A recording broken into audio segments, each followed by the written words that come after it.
अभी हाल की एक खबर के मुताबिक राजस्थान के जयपुर में कक्षा 4 में पढ़ने वाली एक छात्रा ने सुसाइड कर लिया। उस छात्रा की उम्र महज 9 साल थी। जरा सोचिए, क्या हम एक बेहतर समाज की कल्पना भी कर सकते हैं जहां महज 9 साल की बच्ची को सुसाइड करना पड़े। 9 साल की उम्र बहुत कम होती है और सुसाइड करना कोई छोटी बात नहीं होती। जरा सोच के देखिए कि इतना बड़ा कदम उठाने से पहले उसे किस तरह के मेंटल प्रेशर से गुजरना पड़ा होगा। आप अपने आसपास गली मोहल्ले के किसी 8 से 10 साल के बच्चे को देखिए, उनकी मासूमियत का अंदाजा लगाइए और सोचिए ये कितनी बड़ी बात है कि उनकी मासूमियत का अंत होता है आत्महत्या पर। इस घटना के बाद एक रिपोर्ट आती है। रिपोर्ट में ये कहा जाता है कि उस मासूम बच्चे को अपनी जान गंवानी पड़ी, जिसे बहुत ज्यादा सदमा और मेंटल हैरेसमेंट का सामना करना पड़ रहा था। रिपोर्ट में यह भी कहा गया कि सुसाइड करने वाली कक्षा 4 की स्टूडेंट थी और उसने अपनी क्लास टीचर से इस मामले में 5 बार बात की थी और उसके साथ हो रहे उत्पीड़न के बारे में 45 मिनट तक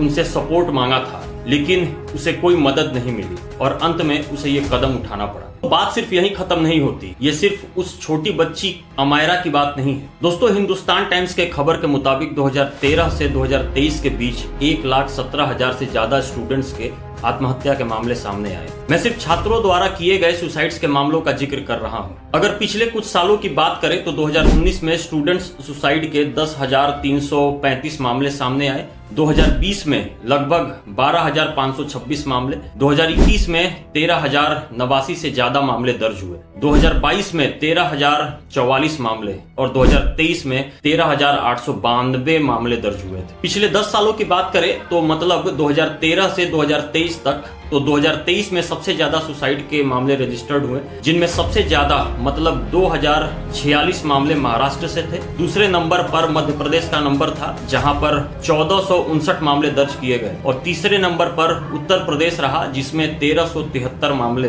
दर्ज हुए थे। अब अगर जेंडर बेस्ड एनालिसिस देखें तो एनसीआरबी डेटा के अनुसार 2023 के 13,892 मामले में से सुसाइड करने वाले मेल स्टूडेंट्स की संख्या थी 7,330, जो लगभग 52.8% थी। फीमेल स्टूडेंट्स की संख्या थी 6,559 और ट्रांसजेंडर्स के 3 मामले थे। 2022 के एनसीआरबी डेटा के अनुसार दक्षिण भारत के राज्यों जैसे कि आंध्र प्रदेश, तेलंगाना, कर्नाटक, केरल, तमिलनाडु और पौंडीचेरी में देश की कुल छात्र आत्महत्याओं का 29% का हिस्सा था। राजस्थान का कोटा शहर, जिसे भारत की कोचिंग कैपिटल कहा जाता है, छात्र आत्महत्याओं के लिए कुख्यात है। यहाँ हर साल छात्र आईआईटी, जेई और नीट की तैयारी करने आते हैं। सिर्फ कोटा से 2023 में आत्महत्या के 26 मामले सामने आए, 2024 में 17 मामले और मई 2025 तक 14 मामले रजिस्टर्ड किए जा चुके हैं। 2025 में देश भर में स्टूडेंट सुसाइड का पहला मामला जनवरी में कोटा से ही आया था, जो हरियाणा के रहने वाले 19 साल के जेई एस्पिरेंट का था।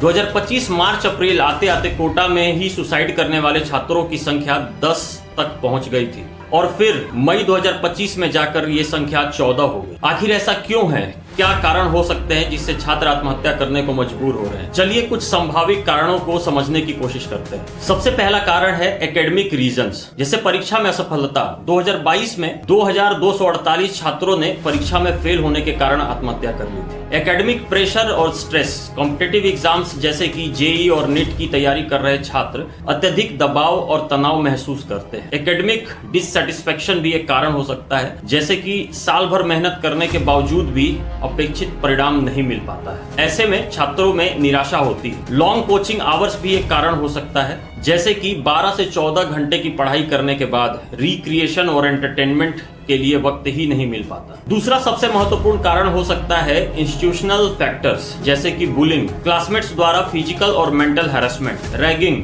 हालांकि भारत में रैगिंग बैन है, पर फिर भी कहीं कहीं कॉलेजों में अभी भी रैगिंग के मामले सामने आते रहते हैं। जातिगत भेदभाव, जैसे कि अनुसूचित जाति जनजाति के छात्रों के साथ भेदभाव किया जाना। टॉक्सिक कॉम्पिटिटिव कल्चर, जैसे कि स्टूडेंट्स को रैंक के आधार पर अलग अलग बैच में बांटना। तीसरा कारण हो सकता है फैमिली इश्यूज, जैसे कि पारिवारिक अपेक्षाएं, माता पिता का अत्यधिक दबाव होना कि बच्चा आईआईटी, एम्स जैसे टॉप लेवल इंस्टीट्यूशंस में प्रवेश ले। करियर चूज करने पर भी दबाव दिया जाता है, जैसे कि परिवार द्वारा इंजीनियरिंग या मेडिकल में करियर के लिए मजबूर किया जाना, और भी कई तरह की पारिवारिक समस्याएं होती हैं। अगर भारत में कुल आत्महत्याओं की बात करें तो 32.4% मामले पारिवारिक समस्याओं से जुड़े हैं। आर्थिक दबाव भी कारण होता है। गरीब परिवारों के बच्चों पर कर्ज चुकाने का दबाव भी बहुत ज्यादा होता है, तो ये भी एक कारण हो सकता है। चौथा कारण है मेंटल हेल्थ इश्यूज, जैसे कि डिप्रेशन। भारतीय छात्रों में 30% से ज्यादा स्टूडेंट्स स्ट्रेस और डिप्रेशन से पीड़ित हैं। लगातार असफलता का डर, जैसे कि सेल्फ डाउट या फिर साइकोलॉजिकल स्ट्रेस और एंजाइटी को जन्म देता है। सामाजिक अलगाव भी कारण हो सकता है, जैसे कि परिवार से दूर रहने पर अकेलापन महसूस करना। पांचवा कारण है पर्सनल और सोशल रीजंस, जैसे कि प्रेम प्रसंग और रिश्तों की समस्याएं। युवाओं में आत्महत्या का 8% कारण प्रेम प्रसंग से जुड़ा है। यौन उत्पीड़न, जैसे कि LGBT छात्रों का उत्पीड़न और उनसे भेदभाव किया जाना एक नेगेटिविटी को जन्म देता है। दोस्तों, भारत में छात्रों द्वारा आत्महत्या किया जाना एक गंभीर राष्ट्रीय आपातकाल है। ऐसे में शिक्षक या अभिभावक के तौर पर आपको सचेत और जागरूक रहना पड़ेगा। एक शिक्षक होने का मतलब ये नहीं है कि हाथ में चौक और डस्टर लेकर खड़े हो गए। एक शिक्षक के तौर पर आपको अपने विद्यार्थियों के मानसिक स्तर को भी समझना पड़ेगा। जैसे कि 9 साल की अमायरा ने अपनी क्लास टीचर से 5 बार बात की थी, उनसे सपोर्ट मांगा था, पर टीचर की ओर से कोई पॉजिटिव रेस्पॉन्स नहीं मिला और उसने तंग आकर सुसाइड का रास्ता अपना लिया। एक अभिभावक के तौर पर आपको भी ये समझना होगा कि आपके बच्चों का मानसिक स्तर क्या है। दूसरे बच्चों से तुलना करने के बजाय उनकी समस्याओं को समझकर आपको प्लानिंग करनी होगी। इस समस्या के समाधान के लिए बहुआयामी दृष्टिकोण की आवश्यकता होती है, जैसे शैक्षणिक सुधार, मानसिक स्वास्थ्य सेवाओं का विस्तार, माता पिता और शिक्षकों का प्रशिक्षण और सामाजिक कलंक को दूर करना। केवल एक व्यापक और संवेदनशील दृष्टिकोण ही संकट का हल हो सकता है और युवा पीढ़ी के जीवन को बचा सकता है। दोस्तों, आज के वीडियो में बस इतना ही। मिलते हैं अगली वीडियो में। तब तक अपना और अपने परिवार का ख्याल रखें। जय श्री राम।